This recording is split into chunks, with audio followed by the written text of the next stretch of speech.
No, Jim, that's close, but it's actually Khaarg. And no, that's not the name of a Klingon bird of prey. It's a small little island off the coast of Iran, which is about to become the centre of the universe. And we'll tell you why on this week's episode of Friday News Review.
So, episode 6, Khaarg, not Khan. Welcome to the show. So, where exactly, who exactly is Kharg Island? Well, here's a little map to show you. It's apparently, like most people, I'd heard of it, but I didn't really know too much about it. But apparently it's a small coral atoll, and it's off the coast of Iran. And Iran very sensibly uses it as a distribution point for its oil. It is the major distribution node. So all the Iranian oil refineries pump their oil to Kharg Island, which has huge storage tanks, and then they distribute it onto tankers, which sail down to the now infamous Strait of Hormuz and off overseas to sell their oil and make money for Iran. So the question that a few of us were asking actually a week or two ago was, what was going to happen with Kharg Island? Was the island itself going to become the subject of Israeli and American attacks? And as you would now be aware, recently it has. But what was interesting, when I first heard that the Americans were bombing Kharg Island, I thought, shit, no, because this is not good. But what they did do was they bombed a few military installations. You know, all those military installations that Trump keeps telling us are completely destroyed, how Iran's got no capacity left to fight. Well, apparently they still had some on Kharg Island. So they bombed the military installations, but they left the oil distribution and the storage tanks alone. Now, this is very interesting. And there's a couple of reasons why they might have done this and why Kharg Island itself has become a centerpiece. It's the keystone in the arch of the great oil debate, which America is rapidly losing, by the way, but we'll talk about that in a second. Now, the issue with Kharg Island is, number one, if the Americans attack it and destroy the oil distribution facilities there, you've got a couple of problems. Firstly, Iran has made it very clear that they would then go and devastate all of the oil distribution infrastructure in the Gulf states. And they've made that abundantly clear. Now, that would have massive ramifications for the whole course of this conflict and, of course, for the spiraling out of control of oil prices, because then you would have possibly months before you could even start to try and produce oil from those countries again, because their infrastructure would be so badly damaged. And as we know, despite all the propaganda, yes, if you watch CNN, do yourself a favor, go stare in the mirror and say, I'm an idiot, then give yourself an uppercut. Because all of these lies and propaganda, which we talked about in episode 3, or was it episode 2? God, I forget, there's so many. All of the lies and propaganda really being unraveled, because we can see now that Iran has the capacity to virtually strike anywhere it wants to in the Middle East. There is no facility, there is no installation, there is no city that is safe from these Iranian ballistic missiles, which now are coming down with 1 and 2 ton warheads. A 2-ton warhead, think of it, that's about the size of a large family car or a reasonably big SUV. That weight of explosive crashing in at about Mach 10 or 12 into the ground and exploding. Imagine the devastation that's going to cause. Now, you have to imagine it because the Israelis are censoring it all. You can't actually see it. And Trump has put a 14-day moratorium on all satellite imagery coming out of the Gulf. Once again, this is all to hide the vast amounts of damage that are being inflicted on American installations and on Israel itself. So if the Americans and the Israelis destroyed Kharg Island's oil infrastructure and its terminals, then the Iranians have said they would destroy the Middle East oil infrastructure, and quite clearly they're capable of doing it, which is what's probably held off the trigger-happy Yanks so far. The other option is that if this issue is resolved in some way, miraculously it may seem at the moment, then if the Americans or the Israelis, they're the same thing, let's be honest, if they have had destroyed the terminal at Kharg Island, then Iran would not be able to export oil, and that would leave a hole in the global oil market, which once again would artificially inflate oil prices. So there's that consideration that they really don't want to stop Iran exporting oil once all this is said and done. And of course, then there's option 3, which makes me laugh, and that's the rumored plan that apparently Trump is considering seizing Kharg Island. Now, how this is going to be achieved militarily is anyone's fucking guess, because I cannot see any attempt to militarily invade Kharg Island as being nothing other than an abject total disaster. How you would actually get in position, I don't know. Now, as you know, you would have heard the US is sending the USS Tripoli, a amphibious assault ship with a Marine Expeditionary Unit. Apparently, they can be up to about 5,000 personnel. These ships, I've been on one. I was on the USS Belleau Wood, which was a Tarawa-class assault ship, an earlier generation, but very similar to the Tripoli. These things were 40,000 ton aircraft carriers, really, with a loading dock, what they call a well deck at the back, where basically assault craft can come in and out, load up, and take Marines ashore. So, assuming you could get this thing through the Strait of Hormuz, good luck with that. The idea that it would sit off the coast of Kharg Island unmolested while all these Marines went on heli-borne and sea-borne assaults to capture Kharg Island, it's just beyond the farcical. But then again, so is Donald Trump. So I can't really see that happening. So I don't really know what the point of the deployment of the Tripoli is, other than to unnerve Japan by taking its forward-deployed marine component away, and to do a bit of saber rattling. I really can't see any viable military option for these Marines other than getting killed. And as you can see, and I find this absolutely laughable, that Trump is now insisting that other nations should help police the Strait of Hormuz and help clear it. And as the German Defense Minister Boris Pistorius said, which is something I said too immediately I heard this announcement, you closed it, you open it. We didn't start this war. You and your Israeli mates started the war, and then you want us to come and pull you out of the mess? No chance. The Brits have said the same thing. The French, basically NATO has said this is not a NATO mission, nor should it be, even though NATO we now know is not a defensive alliance at all. It is an aggressive military alliance which allows Europe to attack other states and exert pressure around the world. Something for another episode. But the NATO countries have said it's not a NATO mission. We don't want anything to do with it. And part of the reason for that is that anyone with any modicum of military understanding would know that to try and sail ships through the Strait of Hormuz, or even to escort tankers through there, is a death trap. You will lose ships. It is that simple. If anyone knows anything about naval warfare, I mean, the Falklands War told us that ships' radar and defensive systems don't operate that well close to land. They get a lot of background clutter.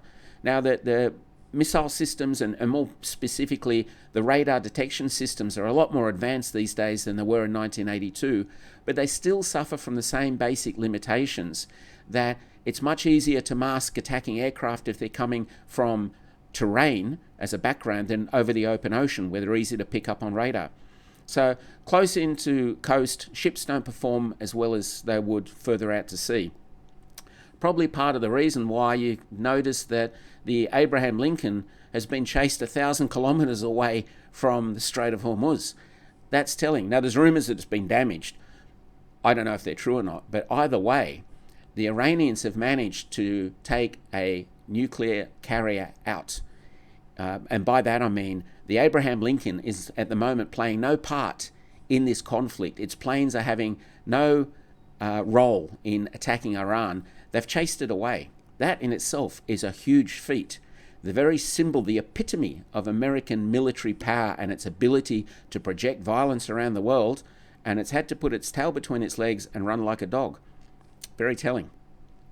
But unfortunately, there are some, not all people are as, well, I was going to say as smart as, and I'm trying to think of someone to say they're as smart as. Let's just cut to the chase.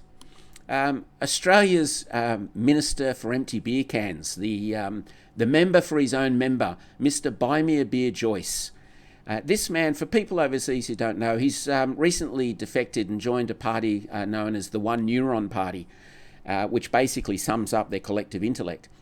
And he is adamant that the Australian Navy should send its warships to the Strait of Hormuz.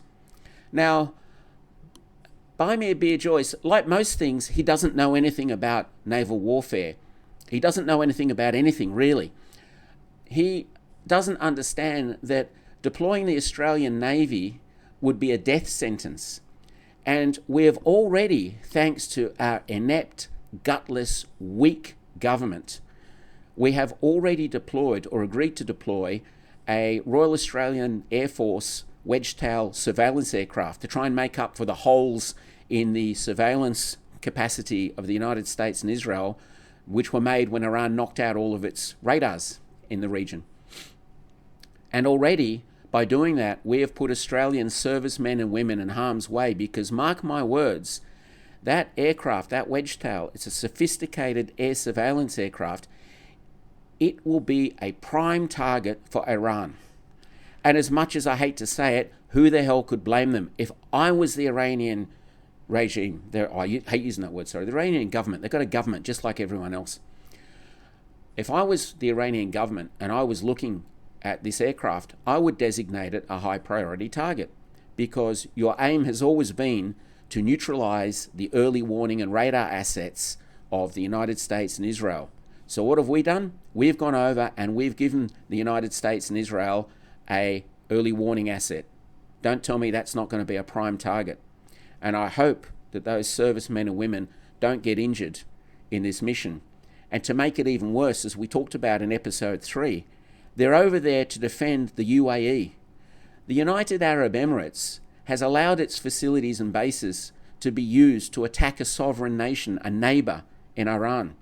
So I say, as I said before, basically, fuck the UAE. Let them defend themselves. And, as I mentioned in episode 3, the UAE is a repressive, vile regime.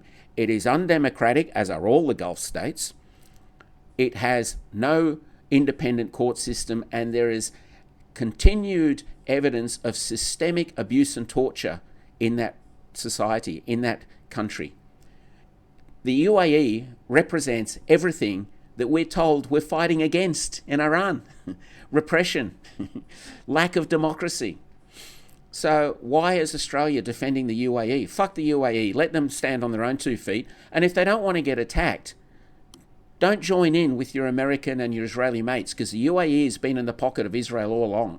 And don't forget, the UAE actually stabbed the Houthis in the back. It attacked Yemen in concert with the Israelis.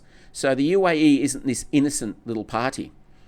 And like all the Gulf states, these are countries which are run essentially by families, a family of oligarchs, if you want to use that word, and it's probably the best description of the word, who cling on to power through repression, have no democracy, who subjugate people who rise up against them, who are brutal dictators, all of the Gulf states.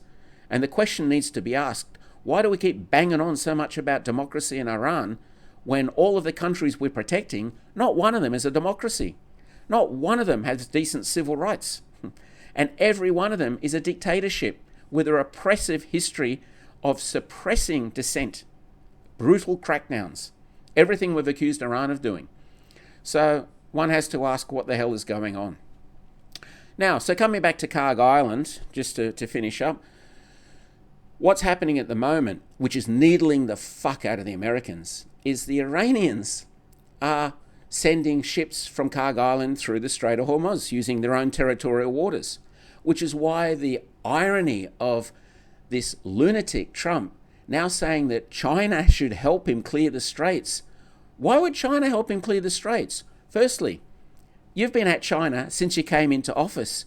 You've sanctioned them. You've tried to create tension with them. You've described them as an enemy. Now all of a sudden you want their help. Secondly, as far as China's concerned, the Straits of Hormuz are open because Iran is sending oil through to China. China has no issue. So why would China risk getting involved in a conflict with Iran, a country it has very good relationships with? It has a lot of structured agreements. The Belt and Road Initiative has been particularly active there. You see, that's the thing. We're always told this Belt and Road Initiative was about subjugating countries through money. Well, actually, no, it's been about increasing the prosperity of countries and allowing them investments to better themselves. And yes, that means that they have connections with China, but I haven't seen China sanction anyone, have you? I thought it was laughable that in one of his recent posts, Trump said that the Iranians were using the Strait of Hormuz as an economic lever, that they were economically threatening the world. It was an economic weapon. That was his word. Now, this is a man who has sanctioned just about every country on earth. Look at what the Americans have done economically to Venezuela before they attacked. Look at what they were boasting about doing in Iran, how they economically destroyed the country, and how they were laughing about how effective it had been. They'd even forced a bank to shut down. They were destroying the country economically. Look at how America uses sanctions on any country it doesn't like as a weapon. Look at what America is doing to Cuba, destroying it, squeezing the country to death for no other reason than it just doesn't like the people there. And this is the man who wants to talk about Iran using the Strait of Hormuz as an economic weapon. Well, why the fuck shouldn't they? Because we've been using economic leverage against them for decades. America uses economic leverage against anyone. I'm in Indonesia at the moment. Oh, the spiritual home of Bintang. Praise the can. Indonesia recently held a competition to acquire a new fighter jet. And the two final candidates they looked at, one was called the F-15EX. It's a new iteration of the well-known F-15 Eagle fighter jet. You know, that one that's just keeps getting shot down in the Middle East at the moment. And the other was the Su-35, the Russian Sukhoi 35. And what came out, which was no surprise to anyone which knows anything about these two aircraft, was that the Russian Su-35 shat all over the F-15EX. With its 400-kilometre engagement missiles, it was able to target and engage the F-15EX before the F-15 could even get within range of a firing solution. It was a clear out-and-out winner. Not surprisingly, it would be. It's a far better aircraft, and it's cheaper too. So Indonesia was going to buy the Su-35, quite logically. Straight away, America immediately said, if you buy a Russian aircraft, we will sanction you. We'll hit your economy. Because they didn't want Russia to get any foreign sales, and also they didn't want the embarrassment of having shown up that their equipment wasn't that good. They thought they'd wait till now till they had a chance for themselves to show how bad their equipment was. So that's the kind of military and economic warfare that the US perpetrates on its so-called allies. And in the meantime now, they're complaining that Russia is making money because the oil prices are up. Well, guys, You were the ones who stopped the oil coming through the Strait of Hormuz. You were the ones who sanctioned Russia and forced them to go to other markets. Who is to blame Russia if they're suddenly making a huge profit because you've caused the oil prices to be inflated? Meanwhile, Europe is crying poor because natural gas prices going through the roof.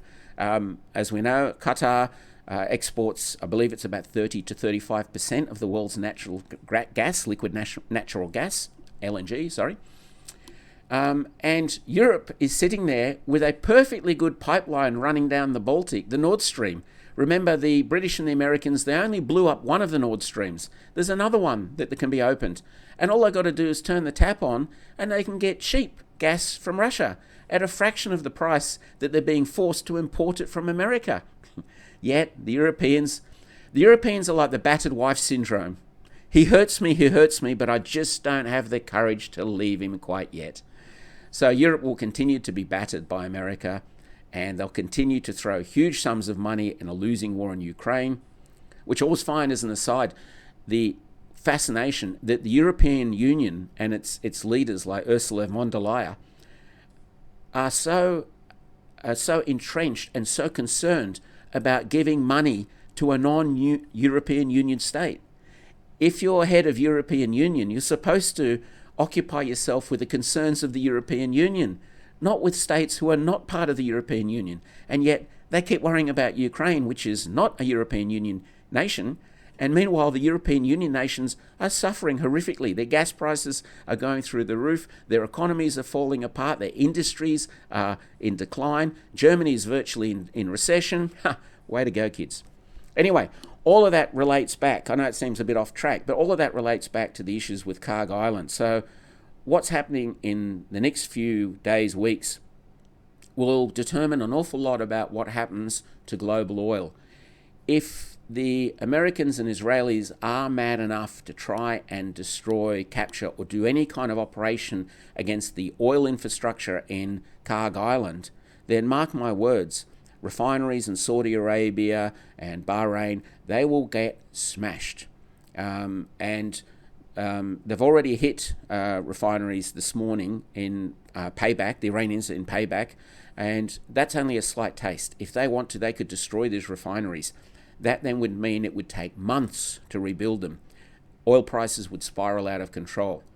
So the most sensible option for the United States and for Israel, which means it's probably the least likely one they'll take, is to leave Kharg Island alone, let the Iranians keep exporting oil, and if they had any brains, they would agree, because they've got no choice, to Iranian demands and move America out. America's air bases and facilities have all been destroyed in the Middle East, so they may as well move out anyway.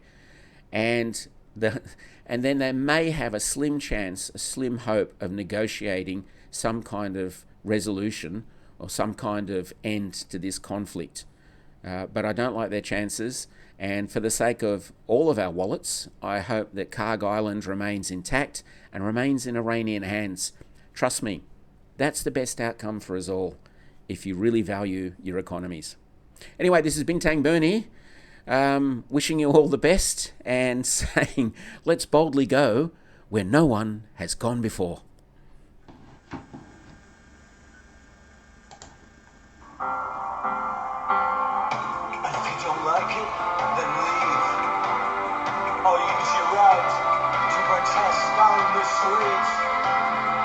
Use your right, but don't imagine